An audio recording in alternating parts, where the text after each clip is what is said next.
Kibul.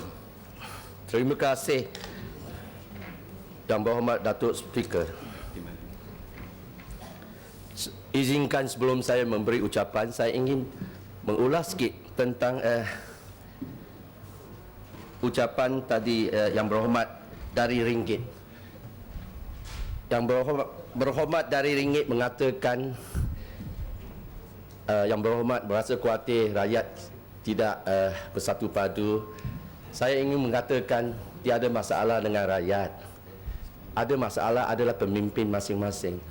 Kalau kita pemimpin baik, berterus terang, baik antara kita semua, rakyat akan ikut contoh, tak ada masalah.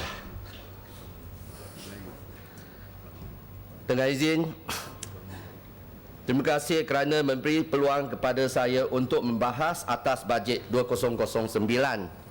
Bajet 2009 merupakan satu bajet defisit dan ini bermakna perbelanjaan oleh agensi-agensi kerajaan dan jabatan-jabatan adalah lebih daripada pendapatan.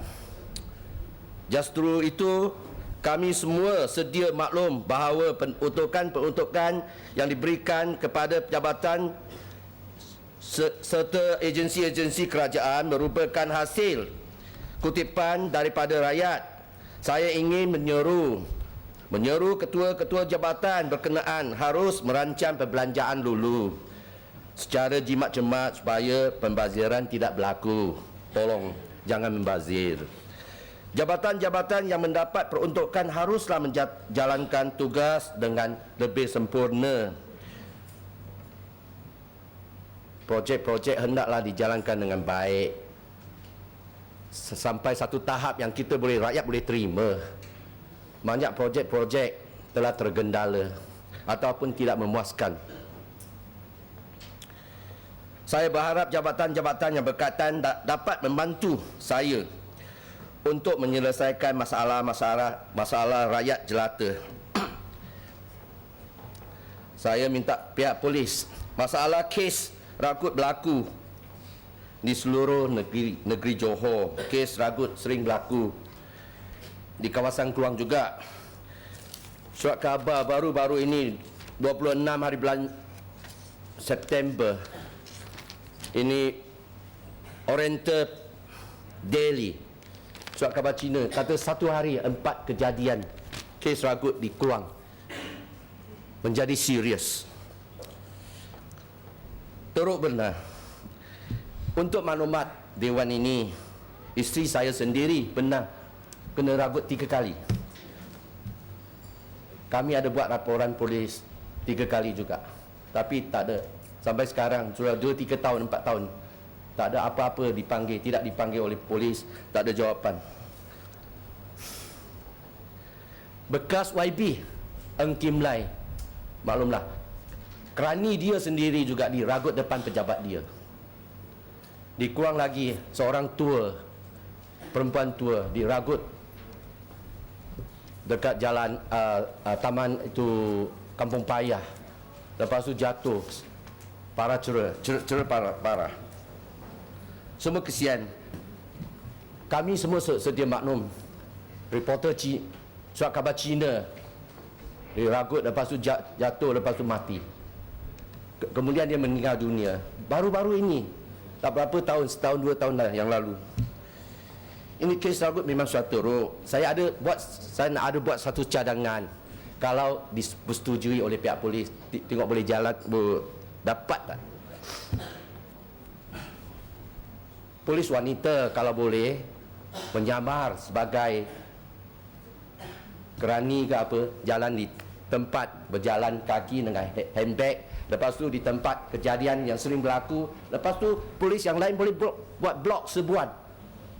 Kalau ini dapat, kalau saya rasa berkesan, kalau mereka peragut keluar, kita dapat tangkap dia, kejar dia terus. Kalau kita ada buat serbuan, ini macam kita mesti saja ada sesuatu.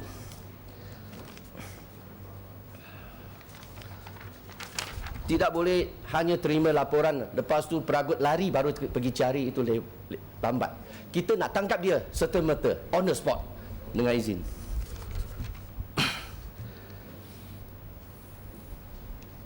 Saya ingin mencontoh di Sri Lalang. Sri Lalang sebuah kampung kawasan. Sampai sekarang tidak ada pejabat pos. Saya minta pihak berkenaan dapat membantulah. Kalau tidak mereka kena pergi 10 km pergi Keluang beli stem, urusan ini teruk sangat. Di Taman Seri Keluang pula, yang heran, sudah berapa tahun orang duduk situ tapi tak ada perkhidmatan bas. Ini yang ganjil. Macam mana nak keluar? Ada kereta okey, tak ada kereta, mereka terpaksa jalan kaki ataupun orang hantar dia ke simpang jalan Batu Pahat Keluang, lepas tu tunggu sana bas Batu Pahat datang, naik pergi Keluang. Apakah kita kata ada kemajuan? Ini bus servis pun tak ada. Tolonglah, tolong. Saya ingin menyentuh tentang kubur India. Di Taman Muhibah, Taman Titi Wangsah, kaum India datang jumpa saya, kata, YB, kita punya tempat kubur sudah tak cukup lah, nanti mau tanam mana? Dia kata tolong minta lah kepada kerajaan. Saya kata saya setuju. Sinilah saya minta kerajaan bantulah kalau boleh cari tempat tapak yang baru untuk mereka.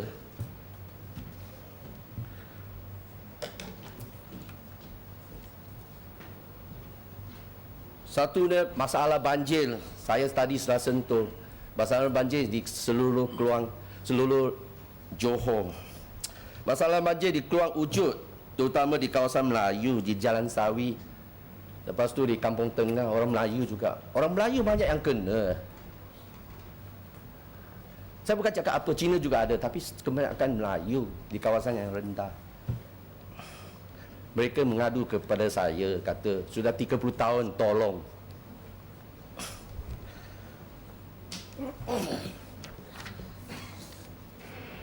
Tadi baru saya cerita, saya pergi hari raya kedua, pergi rumah mereka, banjir.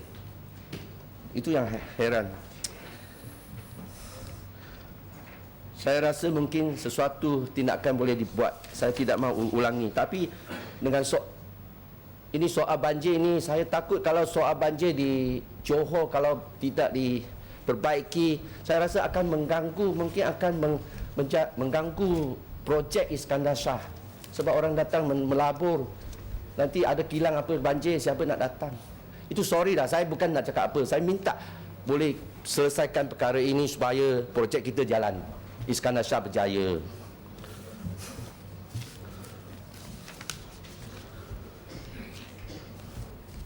Sampah sarap juga. Saya tak sebut, tak boleh. Ramai orang cerita kalau saya tak cakap nanti orang baca surat khabar marah saya pula. Memang masalah sampah sarap tak habis-habis. 3 hari, 5 hari, 1 minggu. Lepas tu lori datang ambil, lepas tu busuk sangat. Itu air kotor-kotor keluar. Busuk. Saya cadangkan kalau boleh, kalau waktu malam lah ambil supaya orang tidur tak rasa ke. Saya pernah sekali saya duduk tepi kedai makan, lori lalu busuk sangat, tak boleh makan langsung, busuk. Janganlah siang hari, kalau boleh elakkan. Siang hari waktu orang makan jangan ambil sampah.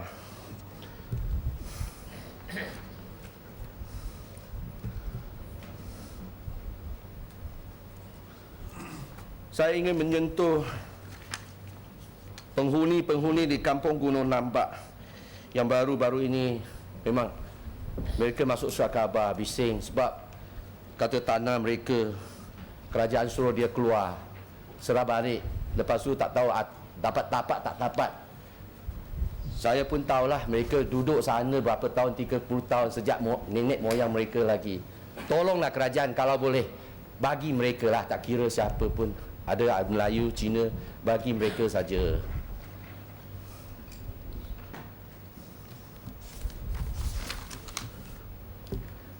Dan satu lagi saya ingin menyentuh, orang sudah bising, kata itu area selalu dipasang di Keluang sana, banyak itu bangunan tinggi-tinggi semua ada area. Itu Selcom ke apa ke.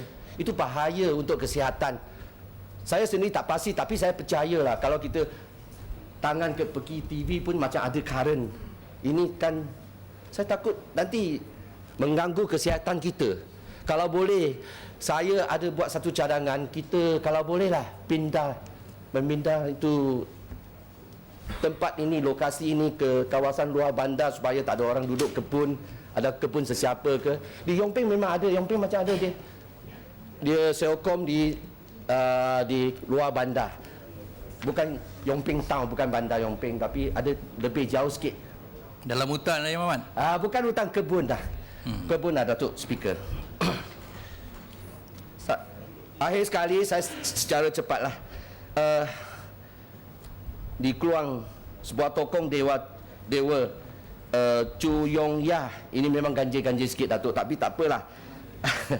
Di kawasan Haji Manan Kluang sudah wujud sana sejak tahun 46, tapi malangnya tahun 90-an 90 tiba-tiba jadi kawasan riset Melayu. Itu masalah.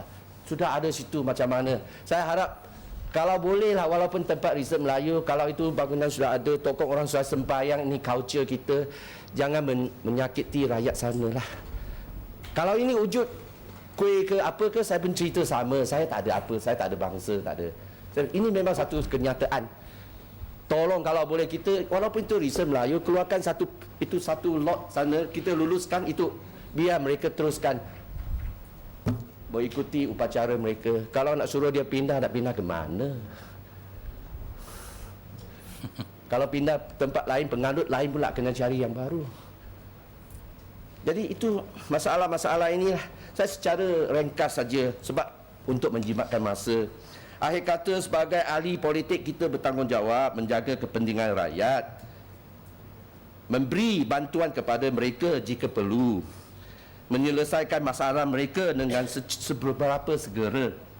Dengan kata-kata di atas, saya berharap peruntukan bajet 2009 dapat mencapai hasrat kerajaan. Terima kasih. Terima kasih Yang Mohamad.